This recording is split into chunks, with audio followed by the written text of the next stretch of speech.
तो दिन था 31 दिसंबर, सब कर रहे थे पार्टी वगैरह और हम निकल गए सांवरिया सेठ के मंदिर के लिए। ये हमारे ड्राइवर साहब, इनकी पहले से बुकिंग थी लेकिन हम सब ने मिलकर रिक्वेस्ट करी तो इतने मासूम चेहरे देखकर ये हमें जल्दी से छोड़ने के लिए रेडी हो गए।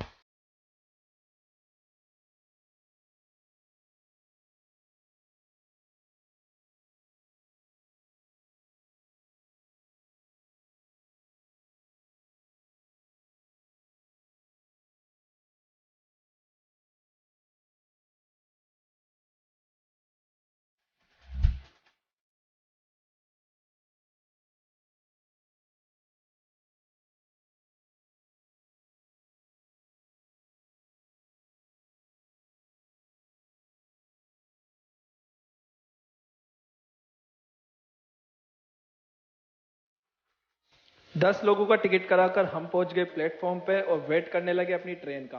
पर अभी भी हम में से एक कम था। खुशी देख रहे हो भाई की, जैसे तो भीड़ में इनको भपका मिल चुका है। तो हम में से कुछ लोगों की इच्छा थी कि हम भी सस्ते व्लॉगर जैसी ट्रांजेक्शन वीडियो बनाए, तो हमने फोन नीचे रखा और यहाँ पर हमने पैर रखना था, पर भाई ने अपना बैग पहले रख दिया और पूरे वीडियो की लगा डाली। तो टाइम निकालते निकालते हमारा बुरा हाल हो रखा था और हमारा 10वां बंदा अभी तक स्टेशन पे नहीं पहुंचा था। उसका वेट करते करते ट्रेन भी आ चुकी थी।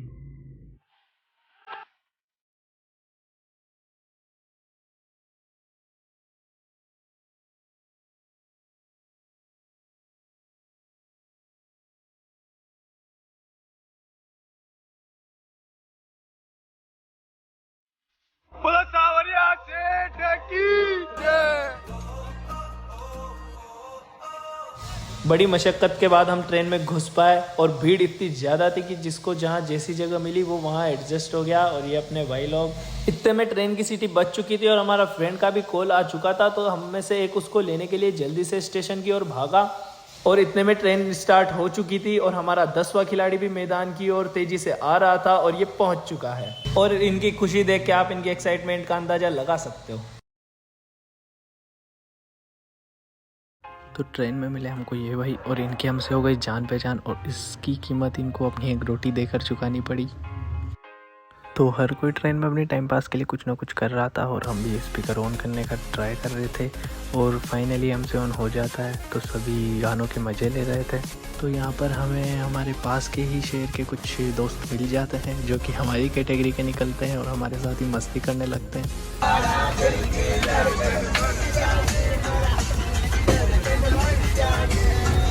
तो हमारी मस्ती के बीच एक अंकल जी को थोड़ा बुरा लग गया क्योंकि शायद वो नास्तिक थे मेरे हिसाब से। और यहाँ पर ये अंकल जी थे जो हमारे साथ ही मस्त थे। तो नाचते गाते हंसते खेलते हम और हमारे कोच में मौजूद सभी लोग मज़े से सांवरिया सेठ जी के दर्शन के लिए इंतज़ार कर रहे थे। तो हमारे कोच के लोगों को परेशान करने के बाद हम अगले कोच की तरफ बढ़े और यहाँ पर बीच में ये आंटी जी सो रही थी, पता नहीं क्या कर रही थी। और इसी बीच हमें हमारे सब्सक्राइबर भाई मिल जाते हैं जिनके साथ हम खूब बातें करते हैं और जान पहचान बढ़ाते हैं। पता नहीं ऐसी क्या बात थी कि हमसे शर्मा रहे थे और बस सैया से जा रहे थे। शायद इस कोच में भी कुछ नास्तिक लोग थे जिनको भी हमसे प्रॉब्लम हो गई, तो हमने सोचा चलो अगले डिब्बे में चलते हैं वापस अपनी जगह। तो जैसे हम अपने कोच में वापस आए तो हमने देखा कि सब सो चुके हैं, शायद थक गए होंगे। तो हमने सोचा कि हमें भी थोड़ा रेस्ट कर लेना चाहिए क्योंकि मंजिल अब पास थी और हमें भी थोड़ी थकान हो रही थी और हमें सांवरिया सेठ जी की मंगल आरती के दर्शन भी करने थे। तो ये अंकल से थोड़ी बात करने के बाद हम थोड़ा रेस्ट करने के लिए आगे बढ़ते हैं हमारी सीट की तरफ और देखते हैं कि सबका बुरा हाल था, शायद थक चुके हैं सब। तो यहाँ पर हमारी मुलाकात होती है आंटी जी से जो भी हमारे साथ सांवरिया सेठ जी के भजनों पर डांस कर रहे थे। और इन्हीं के पीछे जो आ रहे हैं इनसे मिलिए, यह है छपटियों के देवता MC स्टेन की सस्ती कॉपी, शायद मीशो से मंगाए। और इन भाई साहब को तो पता नहीं किस ही बात का गम बैठा हुआ था।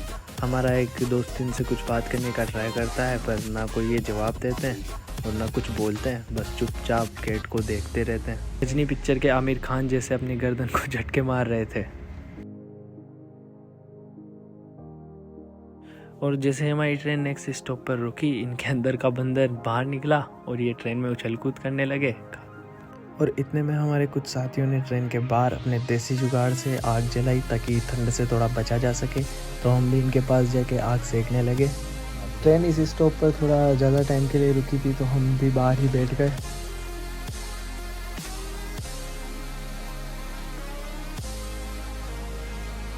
और जैसे ही ट्रेन का हॉर्न बजा हम वापस अंदर आए और यहाँ देखा कि वापस सीट के लिए धक्का मुक्की हो रही थी।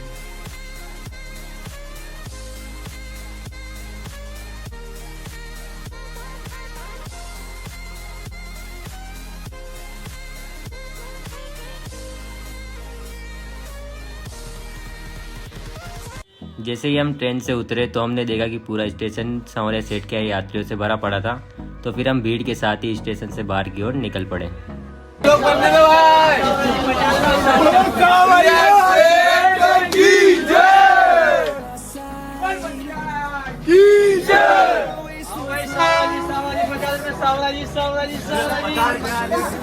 और यहाँ पर हमने थोड़ी सी मस्ती की और सेठों के सेठ सांवरिया सेठ के जयकारे लगाए।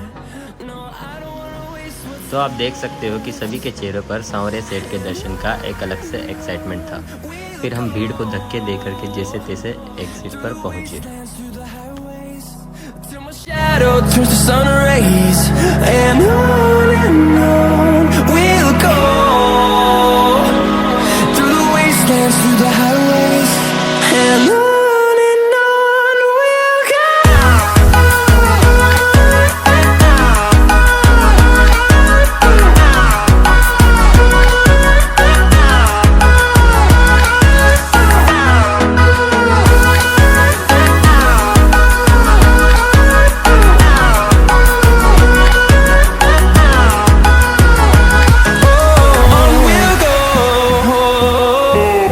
तो बाहर निकलते ही हमने पोहे का नाश्ता किया जो कि मीठे और ठंडे हो चुके थे।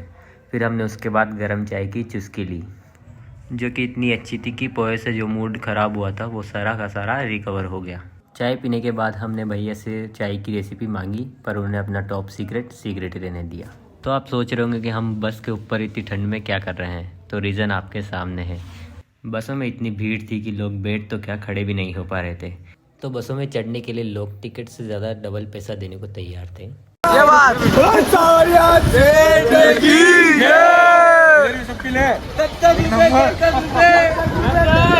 तो हमारे कुछ डेयरिंग दोस्तों ने खतरे का सामना करते हुए ऊपर बैठने का निर्णय लिया।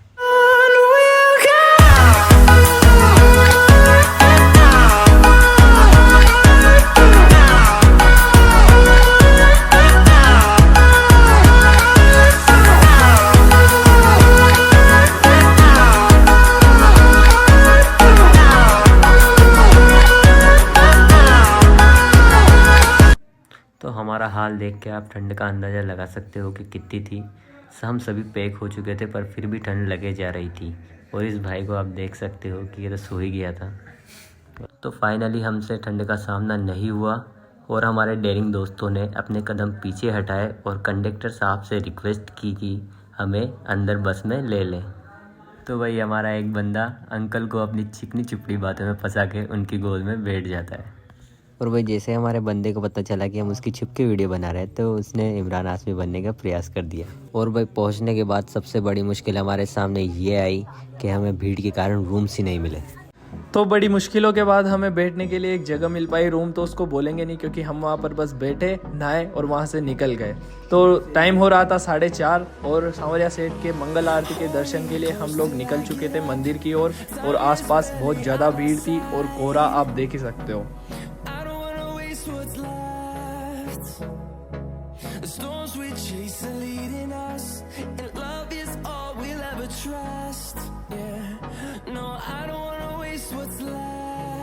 सांवरिया सेठ के मंदिर के पट खुलते हैं सुबह 5:30 बजे और ये जो आप भीड़ देख रहे हो ये यहाँ पर 3 बजे से जमा है और धीरे धीरे करके ये बढ़ती ही जा रही है। हम मंदिर के प्रांगण के बाहर हैं और यहाँ लगभग नए साल के दिन अंदाजन 1 लाख से ऊपर लोग आए थे। तो चलो अब युद्ध में हम भी उतरते हैं।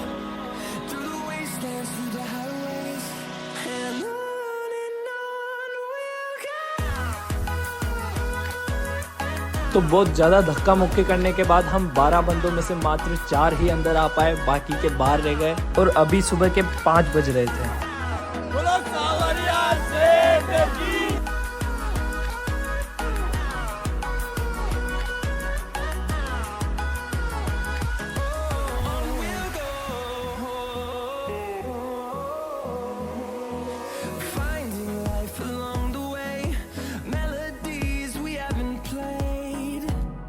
No, I don't तो लोग जल्दबाजी और ठंड की वजह से चप्पल जूते पहनकर ही लाइन में लग गए और आगे पुलिस वालों के डंडे चल रहे थे, तो सब अपने जूते चप्पल इधर उधर फेंकने लगे।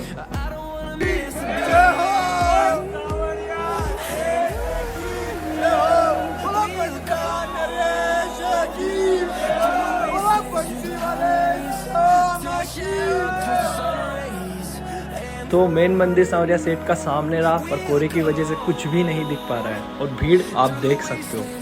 तो इतनी भीड़ यहाँ पर थी और लगातार ये बढ़ी ही जा रही थी, क्योंकि आगे पुलिस वालों ने हमें रोक रखा था और अंदर मंगल आरती हो रही थी। तो अब मंगल आरती हो चुकी थी और भीड़ धीरे धीरे करके आगे बढ़ रही थी और अब सांवरिया सेठ के दर्शन के हम बहुत करीब थे।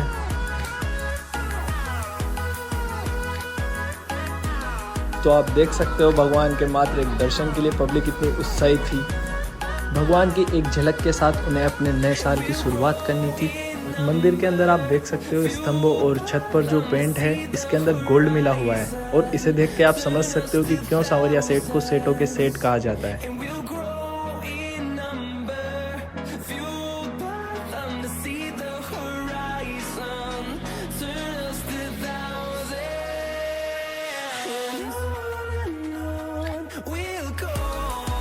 दर्शन के बाद हम लोग बाहर निकले और यहाँ से हम अपने साथियों को ढूंढने के लिए निकल गए।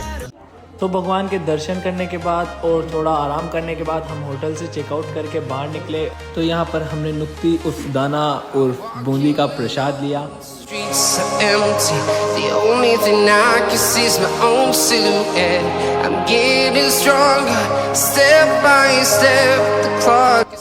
तो यहाँ पर लोगों ने प्रसाद खाने के बाद पूरा कचरा इधर उधर फेंक रखा है। भगवान के इतने पावन परिसर में इतनी गंदगी देखकर हमारे मन को बहुत दुखा, तो हम यहाँ से प्रसाद खाकर और यहाँ से निकल गए।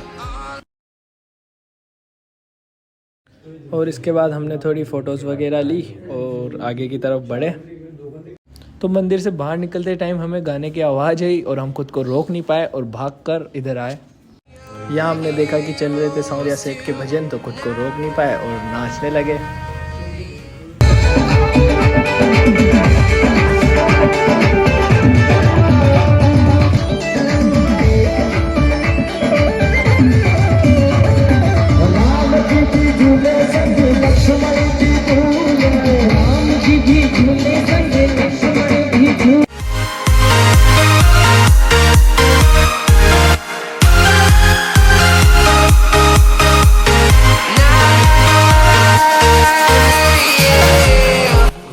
तो इसके बाद टाइम और जगह को देखकर थोड़ी और फोटोज़ वगैरह ली और आगे बढ़े। और यहाँ पर आप देख सकते हो ट्रक के ट्रक भर के सांवरिया सेठ जी का प्रसाद बिकने के लिए आ रहा था। इधर बाज़ार में प्रसाद के साथ हथियार भी मिल रहे थे, तो हम भी गए देखने। और भाई के हाथ में आपको जो इतना सा दिख रहा है ना, इसका प्राइस था 200 रुपये और भैया को बड़ी मुश्किल से मना के हम 150 में रेट फाइनल किया और ले लिया। यहाँ पे हमें कुछ हैंडलूम का सामान दिखा, जिसमें रसोई वगैरह के सामान और घर पे काम आने वाली चीज़ें थी। तो ये है सांवरिया सेठ के मंदिर का एंट्री गेट। और रात के टाइम तो इतना कोहरा था कि ये बिल्कुल दिखाई नहीं दे रहा था। इससे बाहर निकलने के बाद जैसे हमें पता चला कि आज सारे ट्रांसपोर्ट व्हीकल्स की हड़ताल है, तो हमारे होश उड़ गए और यहाँ बैठकर हम प्लानिंग करने लगे कि अब करें तो क्या करें। तो वहीं पर मंदिर कमेटी के कुछ भाई से बात करने के बाद पता चला कि आज बसें और ऑटो वगैरह कुछ भी नहीं मिलने वाला है यहाँ से। तो उनके मना करने के बावजूद भी हमने कुछ बसें वगैरह रुकाने का ट्राई किया, पर कोई भी नहीं रुका। और ये बेचारे अभी खुश हो रहे थे, इन्हें पता नहीं था कि अगले आधे घंटे से 1 घंटे के अंदर हमारा क्या हाल होने वाला है। यहाँ पर सभी ऑटो बस वगैरह कुछ भी ना होने की वजह से सभी पैदल ही मेन रोड की तरफ बढ़ने लगे। बस वाले ने हमें अंदर जगह नहीं दी, तो हम पीछे लटक के जाने के लिए रेडी हो गए और ये 2 चढ़ गए। इनमें से एक तो उतर गया, पर इसको भी थोड़ा मना के हमने नीचे उतार ही लिया। और हमारा वहाँ क्या हाल था आप इन्हीं से सुनो। बताओ आपका एक्सपीरियंस। हम तो रात भर सोए भी नहीं, न खाया न पिया। अभी भंडारे में कुछ खाया था, वो भी निकल गया। और आपके साथ क्या बीत रही है भी बताओ। क्या करें, अब नहीं आए कभी। गाड़ी लेके आएंगे ओरिजिनल काली थार। फोटो भी चलेगा, फोटो भी चलेगा फोटो। तुम ये गाड़ियां वाड़ियां क्यों रोक रहे हो, जाम क्यों कर रहे हो यहाँ पे? क्या है इनको तनख्वाह नहीं दी, पेट्रोल खत्म हो जाएगा इनकी गाड़ी में। यहाँ पर हमारे सारे प्रयास असफल हो रहे थे, न बसें रुक रही थी और न ऑटो वाले रोकने को तैयार थे। तो अब हमें एक ट्रक दिखा तो सोचा अब इसी में चलना है। बेखी क्यों पकड़े थे ना, दे जी को जी ना